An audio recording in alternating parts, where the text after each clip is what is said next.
विद्यार्थी मित्रांनो, 12वी तर्कशास्त्र विषयाच्या ई तासिकेमध्ये आपले सर्वांचे हार्दिक स्वागत आहे। विद्यार्थी मित्रांनो, आपण मागील तासिकेमध्ये परिवर्तन म्हणजे काय आणि परिवर्तनाचे नियम कसे आहेत आणि प्रत्यक्षामध्ये परिवर्तन कसे केले जाते याची काही उदाहरणे आपण अभ्यासलेली आहेत। ते अभ्यास करत असताना, परिवर्तनाचा अभ्यास करत असताना ए विधानाचे परिवर्तन आय विधानात आणि कधी कधी विशेष परिस्थितीमध्ये ए विधानाचे ए विधानातच होते याचा अभ्यास आपण केलेला आहे। ई विधानाचे परिवर्तन ई विधानातच होते, आय विधानाचे परिवर्तन आय विधानातच होते आणि चौथा जो प्रकार आहे तो ओ विधानाचे परिवर्तन होत नाही याचा अभ्यास आपण केलेला आहे। परिवर्तन करत असताना आपण काय केलेलं आहे? परिवर्तन करत असताना आपण विधानामध्ये येणारे जे उद्देश्य पद आहे आणि विधेय पद आहे, ही दोन पदे आपण परिवर्तन करत असताना बदललेली आहे। म्हणजे उद्देश्य पद विधानातील आणि विधेय पद या दोन पदांची अदलाबदल आपण परिवर्तन करत असताना केलेली आहे। ए विधानाचे आय विधानामध्ये, ई विधानाचे ई विधानातच, आय विधानाचे आय विधानातच आणि ओ विधानाचे परिवर्तन होत नाही असा अभ्यास आपण केलेला आहे।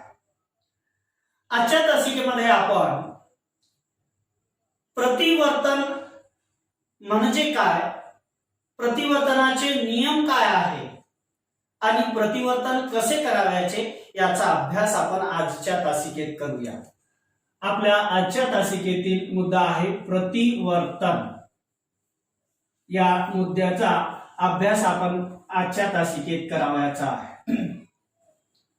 अतिशय सोपा आहे।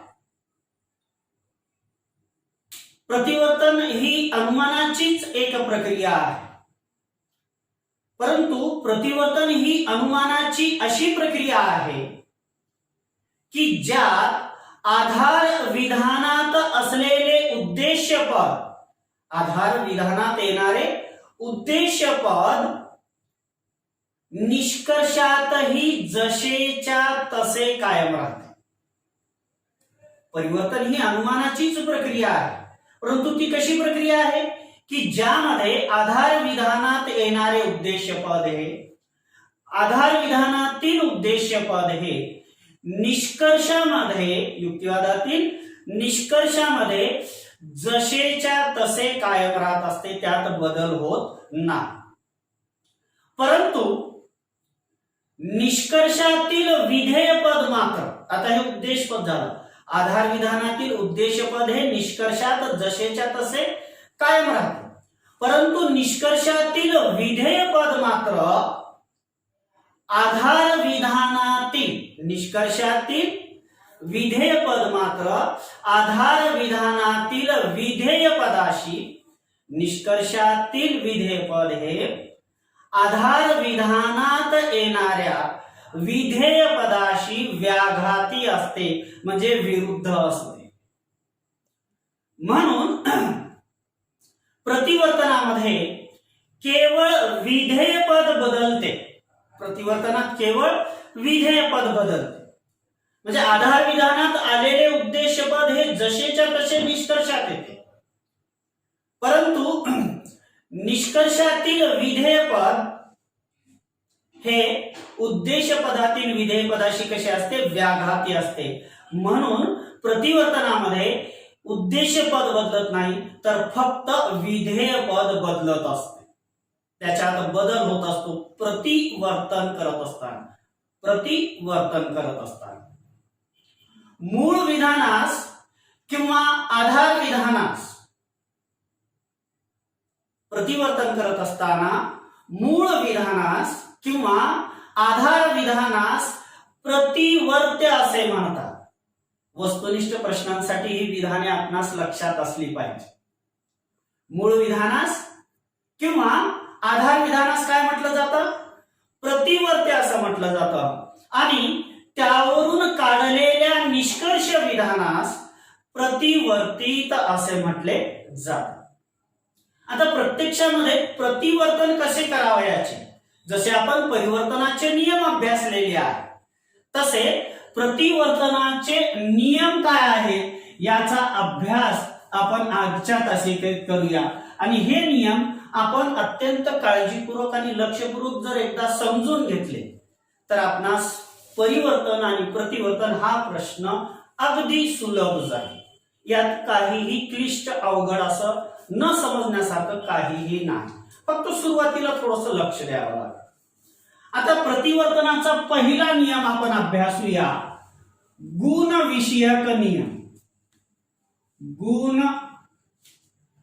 विषयक नियम हा नियम आपण अभ्यासूया. प्रतिवर्तन करत असताना गुण विषयक नियम काय आहे? या अगोदरच्या तासिकेमध्ये विद्यार्थी मित्रांनो आपणास सांगितलेलं आहे की गुण विषयक नियम म्हणजे काय, की त्या विधानातील माहिती होकारार्थी की नकारार्थी हे सांगणे म्हणजे त्या विधानातील गुणविषयी माहिती दे. मग प्रतिवर्तन करत असताना गुण विषयक नियम काय आहे?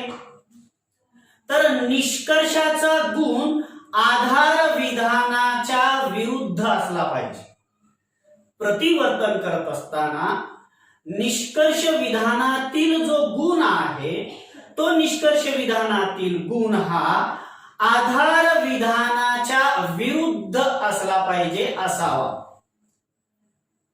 म्हणजे काय, की जर आधार विधान अस्तित्वाचे असेल म्हणजे होकारार्थी असेल तर निष्कर्ष विधान नास्तिवाची होईल. मी काय म्हणतो पहा, आधार विधान कसे असेल? अस्तित्वाचे असेल म्हणजे होकारार्थी असेल तर प्रतिवर्तन करत असताना निष्कर्ष विधान हे नास्तिवाची होते म्हणजे नकारार्थी होते. आणि जर आधार विधान नास्तिवाचे असेल, आधार विधान नास्तिवाचे असेल तर निष्कर्ष विधान हे अस्तित्वाचे होत असते. आधार विधान नास्तिवाची म्हणजे नकारार्थी असेल तर निष्कर्ष विधान काय होत असते? अस्तित्वाचे होत असते. म्हणजे याचा अर्थ असा होतो की प्रतिवर्तन करत असताना गुण विषयक नियम हा आहे की निष्कर्षाचा गुण हा, निष्कर्ष विधानातील गुण हा आधार विधानाच्या विरुद्ध असला पाहिजे. आधार विधान अस्तित्वाचे असेल निष्कर्ष नास्तिवाची होईल आणि जर आधार विधान नास्तिवाचे असेल तर निष्कर्ष हा अस्तित्वाची होईल. म्हणजे होकारार्थी विधान आले तर त्याला प्रतिवर्तन करत असताना नकारार्थी होतं आणि नकारार्थी विधान असेल आधार विधान तर त्याचं प्रतिवर्तन करत असताना ते होकारार्थी होत असतं. हा गुण विषयक नियम आपण लक्षात ठेवावा. आता दुसरा नियम आहे परिमाणाचा नियम. दुसरा नियम परिमाणाचा नियम. आता विद्यार्थी मित्रांनो परिमाणाचा नियम म्हणजे नेमकं काय आहे? परिमाणाचा म्हणजे त्या विधानात किती संबंधी माहिती आलेली आहे, सर्वांसंबंधी माहिती आहे का काही संबंधी माहिती आहे हे सांगणे म्हणजे त्या विधानातील परिमाणाविषयी माहिती देणे. काही पुस्तके वाचनीय आहेत, सर्व पुस्तके वाचनीय आहेत, पुष्कळ पुस्तके वाचनीय आहेत, पुष्कळ, काही, सर्व, एकही पुस्तक वाचनीय नाही, एकही. हे शब्द कशाला दर्शवतात? परिमाणाला दर्शवत असतात. मग परिमाणाचा नियम प्रतिवर्तन करत असताना काय सांगतो की प्रतिवर्तनाचे परिमाण आधार विधानासारखेच असते. प्रतिवर्तनाचे परिमाण कसे असते? आधार विधानासारखेच असते. म्हणजे आधार विधान जर सर्ववाची विधान असेल, आधार विधान कसे असेल? सर्ववाची विधान असेल तर निष्कर्ष विधान देखील सर्ववाचीच विधान असते. म्हणजे प्रतिवर्तन केल्यानंतर आधार विधान जर सर्ववाची असेल तर निष्कर्ष विधान ही सर्ववाचीच असते, आणि जर आधार विधान विशेषवाची असेल तर निष्कर्ष विधान देखील विशेषवाचीच विधान असते. म्हणजे परिमाणाचा नियम काय सांगतोय की जसं गुणविषयक नियम आहे की आधार विधान होकारार्थी असेल तर निष्कर्ष विधान नकारार्थी होतं, आणि आधार विधान नकारार्थी असेल तर निष्कर्ष विधान होकारार्थी होतं. परिमाणाचा नियम काय म्हणतो की परिमाणाचा नियम म्हणतो की आधार विधान जर सर्ववाची असेल तर निष्कर्ष ही सर्ववाचीच राहतो, आणि आधार विधान विशेषवाची असेल तर निष्कर्ष ही विशेषवाचीच राहतो. आता सर्ववाची आणि विशेषवाची याला थोडस शब्द आपले सोपे करून घेऊया आपण, ग्रामीण भागातले शब्द. की आधार विधानात सर्वांसंबंधी माहिती असेल तर अशा विधानाचे प्रतिवर्तन केल्यानंतर निष्कर्षातही सर्वांसंबंधीच माहिती येते, आणि आधार विधानामध्ये काही संबंधी माहिती असेल म्हणजे विशेषवाची तर निष्कर्षातही काही संबंधीच माहिती येत असते. हा परिमाणाचा प्रतिवर्तन करत असतानाचा नियम आहे. आता तिसरा नियम विधेय पदाचा नियम. तिसरा नियम विधेय पदाचा नियम. हा तिसरा नियम प्रतिवर्तन करत असताना कसा आहे हेही आपण पाहून घेऊया. आता प्रतिवर्तन करत असताना निष्कर्ष विधानातील विधेय पद, निष्कर्ष विधानातील कोणते पद विद्यार्थी मित्रांनो? विधेय पद आधार विधानातील विधेय पदाशी, निष्कर्ष विधानातील कोणते पद विद्यार्थी मित्रांनो? विधेय पद आधार विधानातील विधेय पदाशी व्याघाती असले पाहिजे, म्हणजे विरुद्ध असले पाहिजे. हे प्रतिवर्तन करत असतानाचे एकूण 3 नियम आहेत. गुणविषयक नियम, विधान अस्तित्वाचे असेल आधार विधान तर निष्कर्ष नास्तिवाची होतो, आधार विधान नास्तिवाचे असेल तर निष्कर्ष अस्तित्वाचे होतो. परिमाणाचा नियम काय आहे की विधान सर्ववाची असेल तर ते निष्कर्ष त्याचा सर्ववाचीच राहतो, आणि विधान जर विशेषवाची असेल तर त्याचा निष्कर्षही विशेषवाचीच राहतो. आणि विधेय पदाचा नियम काय सांगतो की निष्कर्ष विधानातील विधेय पद आधार विधानातील विधेय पदाशी व्याघाती म्हणजे विरुद्ध असले पाहिजे. आता विद्यार्थी मित्रांनो, आपण प्रत्यक्षामध्ये जी आपली 4 विधाने आहेत, मी आपणास म्हटलं होतं की 4 विधाने आपण लक्षात ठेवली पाहिजे, आणि हे पहिल्या प्रकरणापासून आपणास सांगतो. ए विधान सर्व अस्तित्वाची विधान ज्यात सर्वांसंबंधी होकारार्थी माहिती असते. ई विधान सर्व नास्तिवाची विधान ज्यात सर्वांसंबंधी नकारार्थी माहिती असते. विशेष अस्तित्वाची विधान आय विधान ज्यात काही संबंधी होकारार्थी माहिती असते. आणि ओ विधान चौथं विशेष नास्तिवाची विधान ज्यात काही संबंधित नकारार्थी माहिती येत असते. अशी ए, ई, आय आणि ओ ही 4 विधाने आपणास लक्षात ठेवायला सांगितली. आता या 4 विधानाचं परिवर्तन कसं केलं जातं हे आपण अभ्यासलं. आज आपण या 4 विधानाचं प्रतिवर्तन कसं केलं जातं हे आपण प्रत्यक्षामध्ये पाहूया. त्यातलं आपण पहिला विधान घेऊया, ए विधान. ए विधान. आता ए विधानाचं प्रतिवर्तन हे ई विधानात होतं. ए विधानाचं प्रतिवर्तन कशामध्ये होतं विद्यार्थी मित्रांनो? ई विधानामध्ये होतं. आता ए विधानाचं प्रतिवर्तन ई विधानात होतं म्हणजे काय होतं की ते विधान आधार विधानात अस्तित्वाची सर्ववाची असेल तर निष्कर्षात ही सर्ववाचीच राहतं. फक्त गुणविषयक बदल होतो. होकारार्थी असेल तर नकारार्थी होतो, नकारार्थी असेल तर होकारार्थी होतो. मग मी म्हणत आहे ए विधानाचे प्रतिवर्तन कोणत्या विधानात होतं? ई विधानात होतं. आपण एक पुस्तकातील आपल्या पुस्तकात जे उदाहरण दिलेले ते उदाहरण घेऊया आणि त्याला समजून घेऊया की त्याचं प्रतिवर्तन ई विधानात कसं होतं. उदाहरण दिलेलं आहे, सर्व रहिवासी मतदार आहे. सर्व रहिवासी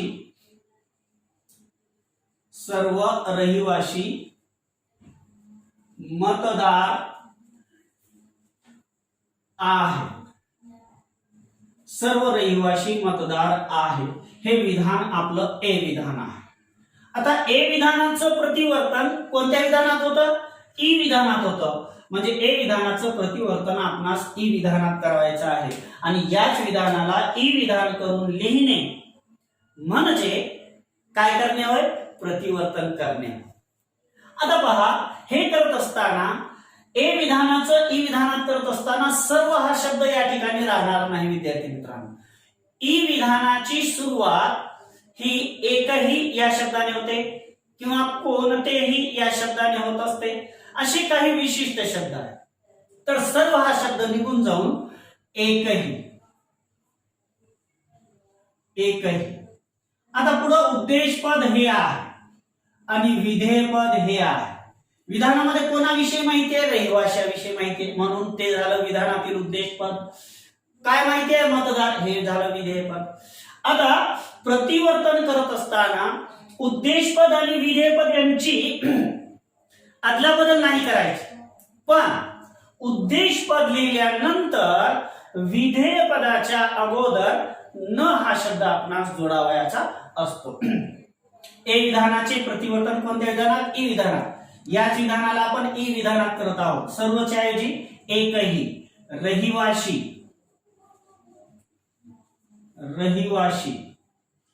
आता विधेयपद लिहायच्या अगोदर आपण न हा शब्द ठेवायचा आहे. का ठेवायचा? तो तर्कशास्त्राचा नियम आहे विद्यार्थी मित्रांनो. हे कसं आलं, का आलं? तर आपल्या मेंदूमध्ये, आपल्या स्मरणामध्ये एकच गोष्ट ठेवा, हा तर्कशास्त्रीय नियम आहे. एकही रहिवाशी विधेयपद लिहायच्या अगोदर न शब्द लावायचा. थोडीशी आडवी रेषा द्या. नाही दिली तरी चालते, दिलीच पाहिजे असं नाही. थोडीशी आडवी रेषा दिल्यानंतर मग विधेयपद लिहा. मतदार. आता पुढे आहे शब्द आहे. आपण खाली तो शब्द जशाला तसा घेणार का? नाही ना, कारण आपण ए विधानाचं प्रतिवर्तन कोणत्या विधानात करणार आहोत? ई विधान. ई विधान म्हणजे कोणते विधान? सर्व नास्तिवाची विधान. मग आहेच्या ऐवजी काय होईल विद्यार्थी मित्रांनो? नाही. एकही रहिवाशी न मतदार नाही. आता याचं प्रतिवर्तन केलं. पहा, सर्वाची आहे तर प्रतिवर्तन केल्यानंतर सर्वाचीच राहील. गुण विषयक नियम होकारार्थी असेल तर नकारार्थी होतो. आलं बरोबर? परत एकदा सांगतो, प्रतिवर्तन ए विधानाचं ई विधानामध्ये होतं. प्रतिवर्तन करत असताना विधेयपदाच्या अगोदर न हा शब्द ठेवायचा, अक्षर ठेवायचं. बाकी काहीही बदल करावयाचा नाही. ई विधान सर्वांसंबंधी नकारार्थी माहिती. ए विधानाचं प्रतिवर्तन ई विधान. आता असं दुसरं विधान घेऊया आपण. दुसरं विधान कोणतं विद्यार्थी मित्रांनो? दुसरं विधान सांगा बरं. अगदी बरोबर आहे, ई विधान. आता ई विधानाचे प्रतिवर्तन कशामध्ये होईल? ए चे ई मध्ये. ई विधानाचे ए विधानामध्ये प्रतिवर्तन होते. ए विधानाचे कशात प्रतिवर्तन होते? ई विधानाचे प्रतिवर्तन ए विधानात होत असते. आता परत तसंच करायचं आहे आपणास. विधेयपद लिहायच्या अगोदर न हा शब्द जोडावायचा आहे. आपल्या पुस्तकात एक उदाहरण दिलेलं आहे. एकही पंच पक्षपाती नसतो. एकही पंच पक्षपाती नसतो. हे कोणतं विधान आहे विद्यार्थी मित्रांनो? सर्वांसंबंधी नकारार्थी माहिती. ई विधान. ई विधानाचे प्रतिवर्तन कशामध्ये होतं? ए विधानामध्ये होतं. म्हणजे याच विधानाला ए विधानामध्ये रूपांतरित करून लिहिणे म्हणजे काय करणे? ई विधानाचे प्रतिवर्तन करणे. आता ए विधान करणे म्हणजे काय करणे? की ज्याच्यात सर्वांसंबंधी होकारार्थी माहिती, उद्देशपद विधेयपद तेच राहतं. एकही शब्द राहील का? नाही. ए विधान करत असताना एकहीच्या ऐवजी काय येईल? सर्व. पंच उद्देशपद जशाला तसा. विधेयपद पंचाविषयी काय माहितीये? पक्षपाती विधेयपद. मग विधेयपद लिहिण्याच्या अगोदर कोणता शब्द लावायचा आपण? न हा शब्द. न थोडीशी ऍग्रिगेशन द्या. पक्षपाती.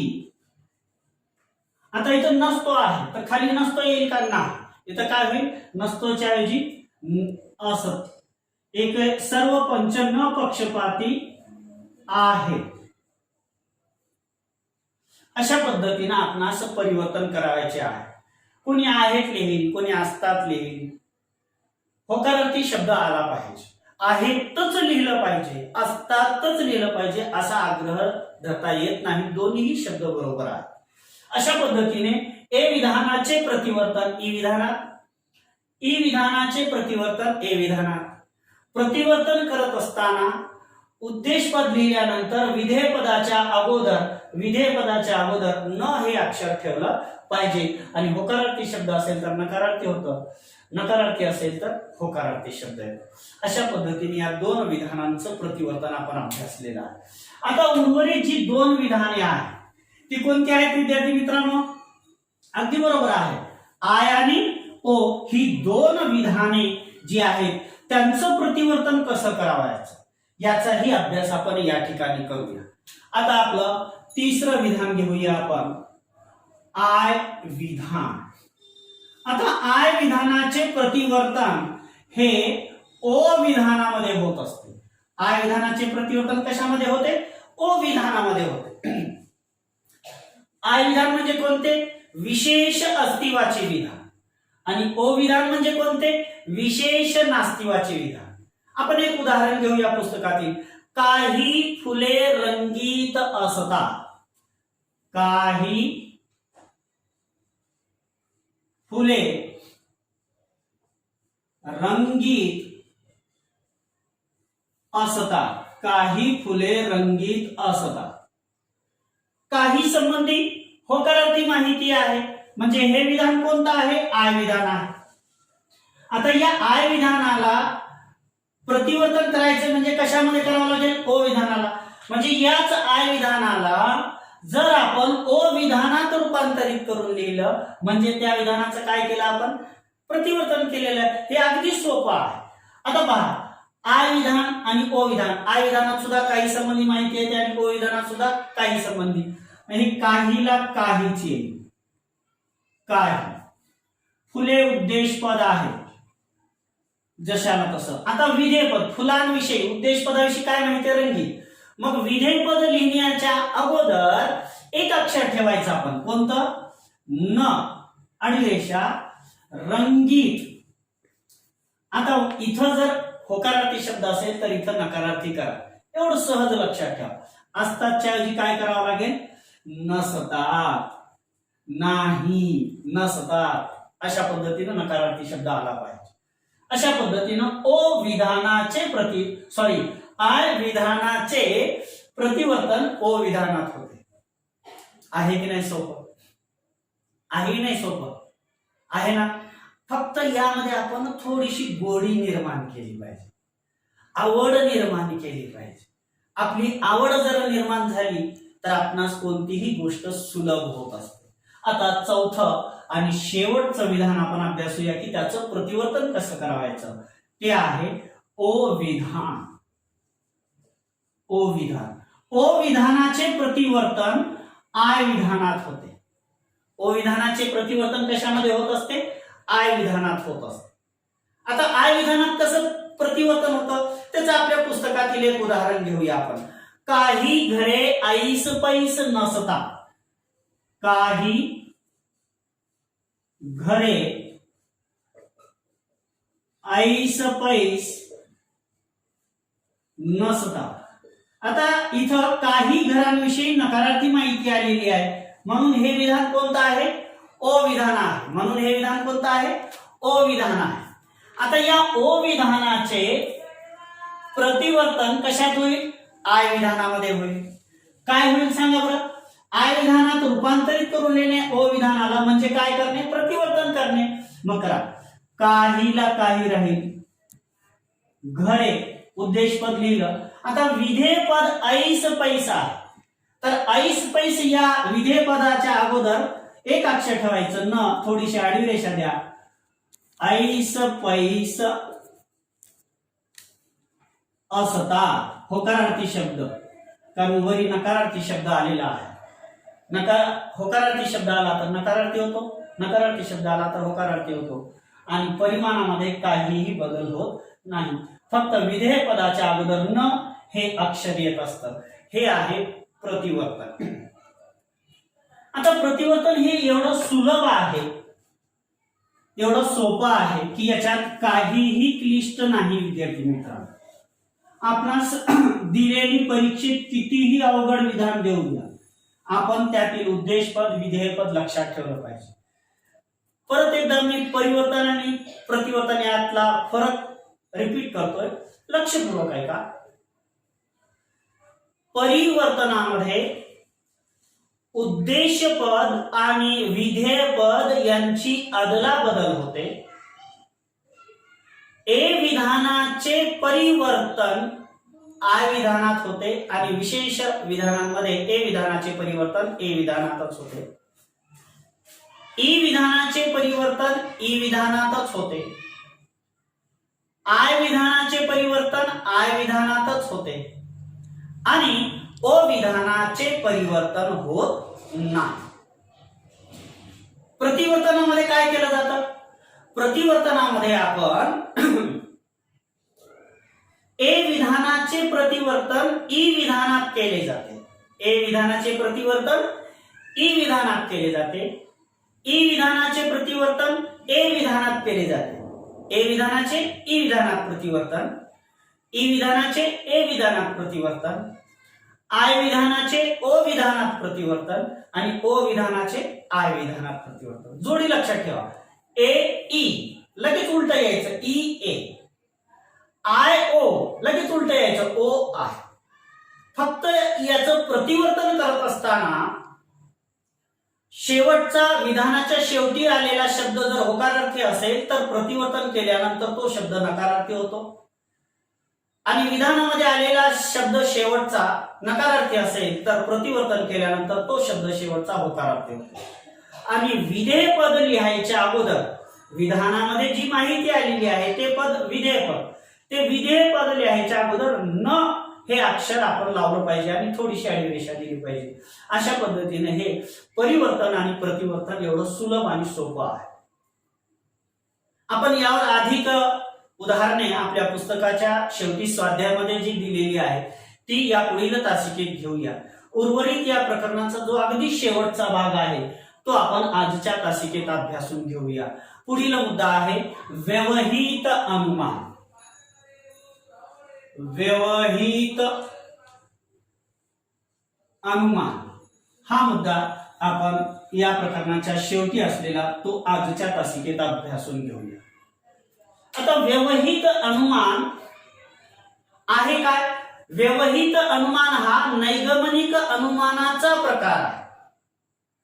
व्यवहित अनुमान हा नैगमनिक अनुमानाचा प्रकार आहे आणि तो असा प्रकार आहे की ज्यामध्ये दोन किंवा अधिक आधार विधानातून, ज्यामध्ये दोन किंवा अधिक आधार विधानातून निष्कर्ष काढला जातो. काय काढला जातो?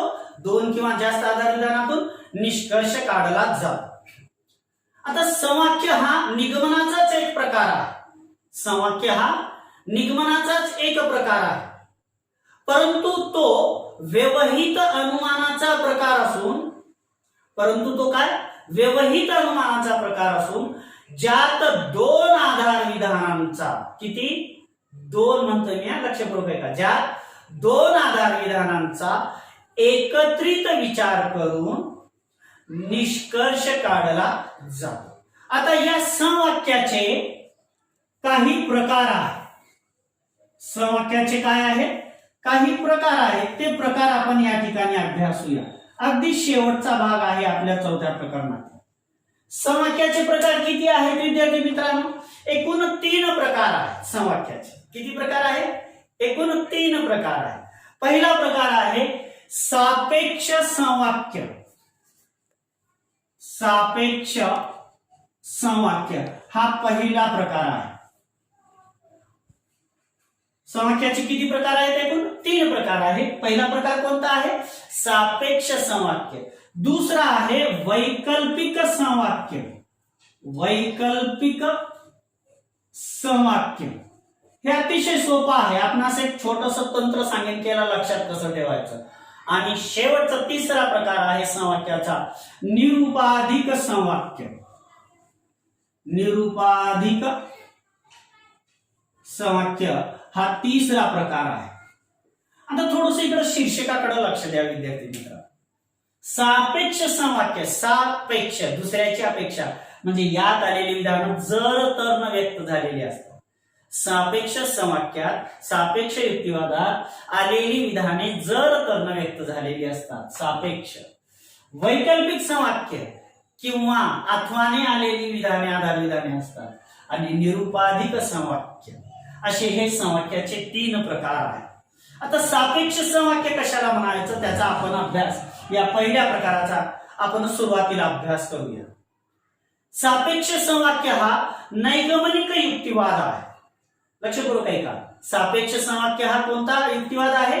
नैगमनिक युक्तिवाद आहे की ज्यात दोन्ही आधार विधाने सापेक्ष विधाने असतात.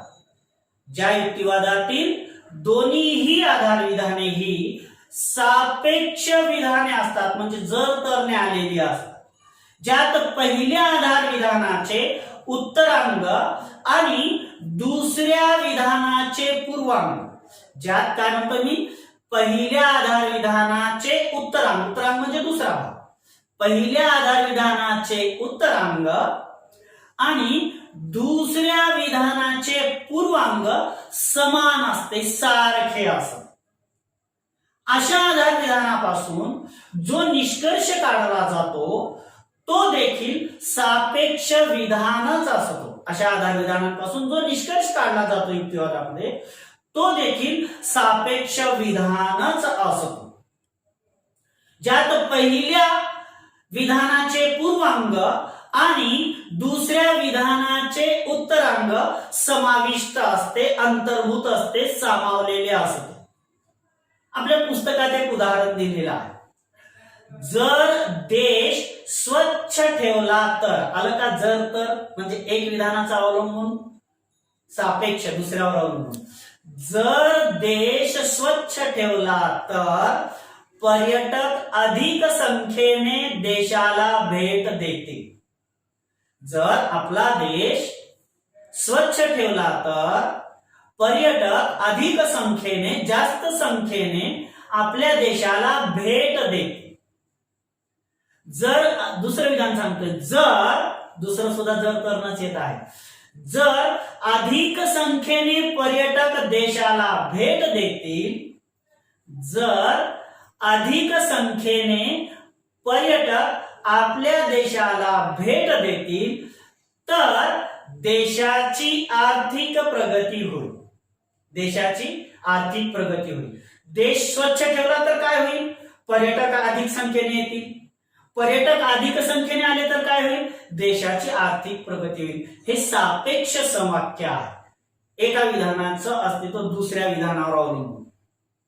आता या ठिकाणी म्हणून निष्कर्ष काय? म्हणून देश स्वच्छ ठेवला तर देशाची आर्थिक प्रगती होईल. निष्कर्ष काय लिहा युक्तिवादाचा? म्हणून देश स्वच्छ ठेवला तर, आपला देश स्वच्छ ठेवला तर देशाची आपल्या देशाची प्रगती होईल. असा युक्तिवाद जो आहे तो युक्तिवाद सापेक्ष समवाक्य आहे. समवाक्य म्हणजे युक्तिवाद. दुसरा प्रकार अभ्यासूया वैकल्पिक समवाक्य. आपणास म्हटलं होतं वैकल्पिक समवाक्यातील युक्तिवाद कसा येईल? किंवा अथवाने येईल. येतो नाही पहा. आणि तो कसा आहे? वैकल्पिक समवाक्य कशाला म्हणायचं? वैकल्पिक समवाक्य हा असा नैगमनिक युक्तिवाद आहे जसा सापेक्ष समवाक्य नैगमनिक युक्तिवाद आहे तसा वैकल्पिक समवाक्य हा सुद्धा नैगमनिक युक्तिवाद आहे. या नैगमनिक युक्तिवादात पहिले आधार विधान हे वैकल्पिक आधार विधान असते. या युक्तिवादातील वैकल्पिक समवाक्यातील पहिले आधार विधान हे वैकल्पिक विधान असते, विकल्प विधान असते, जे की विकल्प निर्देशित करत असते, दर्शवत असते, दाखवत असते. आणि दुसरे आधार विधान हे त्या वैकल्पिक विधानातील पहिल्या विकल्पाचा निषेध असतो. त्या वैकल्पिक विधानातील पहिल्या विकल्पाचा काय असतो? निषेध असतो. म्हणजेच वैकल्पिक विधानातील दुसरा विकल्प निष्कर्ष काढू शकतो. वैकल्पिक विधानातील दुसरा जो विकल्प असतो पहिला सोडून, तो दुसरा विकल्प काय काढू शकतो? निष्कर्ष काढू शकतो. आपल्या पुस्तकात एक उदाहरण छान दिलेलं आहे की तर्कशास्त्रज्ञ हे लक्षपूर्वक आहे का, या युक्तिवादाचा, या वैकल्पिक समवाक्याचा निष्कर्ष आपणच सांगा आणि 100% खात्रीने सांगतो आपण निष्कर्ष सांगा. उदाहरण फक्त लक्षपूर्वक आहे का. तर्कशास्त्रज्ञ हे तत्वज्ञ किंवा गणितज्ञ असतात. जे तर्कशास्त्रज्ञ आहेत ते एकतर तत्वज्ञ किंवा गणितज्ञ असतात. दुसरं विधान सांगतो युक्तिवादातलं, तर्कशास्त्रज्ञ तत्वज्ञ नसतात.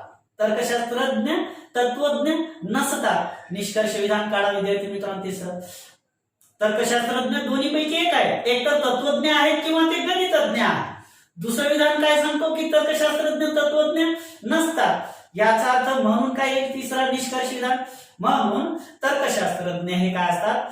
गणितज्ञ असतात. अशा पद्धतीने वैकल्पिक समवाक्याचा आपण अभ्यास करू. आता तिसरा आणि शेवटचा आहे निरुपाधिक समवाक्य. कोणतं तिसरं? निरुपाधिक समवाक्य.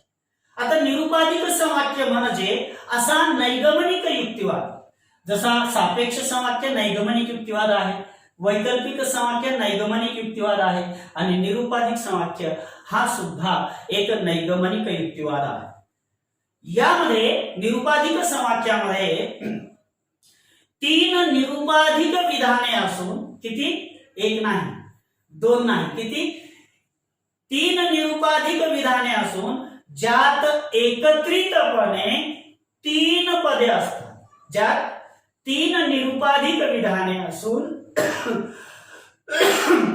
ज्यात 3 निरुपाधिक विधाने असून ज्यात एकत्रितपणे किती पदे आलेली असतात? 3 पदे असतात आणि त्यातील प्रत्येक पद दोन्ही घटक विधानात येतात. त्यातील प्रत्येक पद हे दोन्ही घटक विधानात येत असतं. अशा समवाक्याला निरुपाधिक समवाक्य असं आपण म्हणतो. आता याचं एक उदाहरण आपल्या पुस्तकात दिलेलं आहे, सोपं आहे. एकही डॉक्टर वकील नसतो. लक्षपूर्वक आहे का, याचाही निष्कर्ष आपण सांगता. एकही डॉक्टर काय नसतो? वकील नसतो. एकही डॉक्टर वकील नसतो. दुसरं उदाहरण, दुसरं विधान सांगतो मी युक्तिवादातील समवाक्यातील, काही प्राध्यापक वकील असतात. काही प्राध्यापक वकील असतात आणि निष्कर्ष विधान काय येईल मग? म्हणून काही प्राध्यापक डॉक्टर नसतात. वरील पहिलं विधान काय म्हटलं की एकही डॉक्टर वकील नसतो, म्हणजे जे डॉक्टर असेल ते वकील कदापि नसतं. दुसरं विधान काय सांगतंय की काही प्राध्यापक हे काय असतात? काय असतात? वकील असतात. मग निष्कर्ष काय निघेल की काही प्राध्यापक डॉक्टर नसतात. अशा पद्धतीने निरुपाधिक समवाक्याचं उदाहरण आपण अभ्यासलेलं आहे. विद्यार्थी मित्रांनो, आजच्या या तासिकेत आपण आपलं 4थं प्रकरण संपवलेलं आहे. आता यावर आधारित आपली एक अडचण असू शकते की परिवर्तन आणि प्रतिवर्तनाची जी स्वाध्यायामध्ये दिलेली उदाहरणं आहेत ती आपण सोडवायची आहे. तर ती सोडवताना आपणास अडचण नक्कीच येत असेल. म्हणून या पुढील तासिकेमध्ये या 4थ्या प्रकरणाचा शेवटचा व्हिडिओ आपण करूया. त्यामध्ये फक्त आणि फक्त प्रतिवर्तन आणि परिवर्तन, परिवर्तन आणि प्रतिवर्तन याच्याशी संबंधित असणारी उदाहरणेच स्वाध्यायामध्ये दिलेली आपण प्रत्यक्षात सोडवूया. आपण तोपर्यंत सोडवण्याचा प्रयत्न करावा. ज्यावेळेस मी बोर्डावर ते प्रत्यक्षात सोडवायला सुरू करेन, आपण जर त्याचा सराव केलेला असेल तर आपणास थोडासा आनंद येईल की हे मी अगदी अचूक करतो. पण प्रत्येक गोष्टीतून आनंद आपण घ्यायचा. म्हणून आजच्या तासिकेमध्ये माझ्या सर्व विद्यार्थ्यांच्या अनमोल अशा सहकार्यासाठी, बहुमोल अशा सहकार्यासाठी, अमूल्य अशा सहकार्यासाठी माझ्या सर्व विद्यार्थी मित्रांचे खूप खूप धन्यवाद.